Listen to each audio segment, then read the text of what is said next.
Hello বন্ধুরা, তোমরা সবাই কেমন আছো? আশা করি তোমরা সবাই খুবই ভালো আছো। বন্ধুরা, জেএন টিউটোরিয়াল ইউটিউব চ্যানেলের পক্ষ থেকে সবাইকে স্বাগতম। বন্ধুরা, এই বছরে যারা উচ্চ মাধ্যমিক পরীক্ষা দিবে তাদের জন্য নাটক প্রপোজাল থেকে খুবই গুরুত্বপূর্ণ কোশ্চেন শেয়ার করলাম। এই কোশ্চেনগুলো তোমরা যদি কমপ্লিট করতে পারো, আশা করি এখান থেকেই তোমরা কমন পাবে। তো বন্ধুরা, দেখি কোশ্চেনগুলো। প্রথমে 1 নম্বরে দেখো, 1 নম্বরে রয়েছে ব্রিং হিম ব্যাক। ওহো, bring him back, who says this to whom? কে কাকে বলেছিল এই কথাটা? When is this said? কখন বলা হয়েছে? What impression of the speaker can be form from the comment? আর এই উত্তর থেকে কবির প্রতিক্রিয়াটা কেমন ছিল? দেখো 2 নম্বরে দেখো, describe the character of Lomb. লোমবের চরিত্র। বন্ধুরা, এই চরিত্রটা খুবই ইম্পর্টেন্ট এবছরে। লোমব, আশা করি এটা 90% কমন আছে। এটা কমপ্লিট করতে পারলেই তোমাদের পরীক্ষা খুবই ভালো হবে।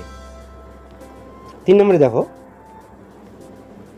She is like a love secret.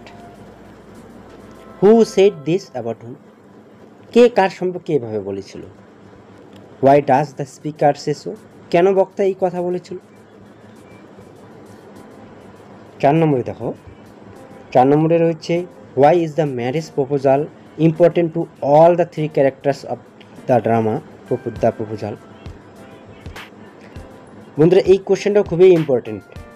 এটা ভালো করে কমপ্লিট করো, প্র্যাকটিস করো, খাতার মধ্যে লিখে প্র্যাকটিস করার চেষ্টা করো।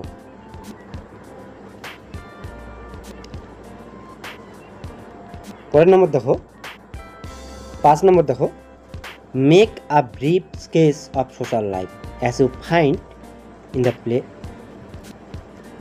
তো বন্ধুরা, এখান থেকে শুধুমাত্র পাঁচটি কোশ্চেন শেয়ার করলাম। এই 5টি যদি কমপ্লিট করতে পারো, তোমরা জানো যে প্রপোজাল থেকে শুধুমাত্র একটি লিখতে হবে। তো এই 5টি কমপ্লিট করো। আমি বলছি, এই 5টি কমপ্লিট করো। তোমরা একটা লিখতে হবে, এটা ঠিক, তবে 1-এর অধিক কোশ্চেন এখান থেকেই তোমরা পাবে। আর এই চ্যানেলে যারা নতুন, তারা অবশ্যই চ্যানেলটিকে সাবস্ক্রাইব করে বেল আইকন বাটন প্রেস করে অল সিলেক্ট করে রাখবেন।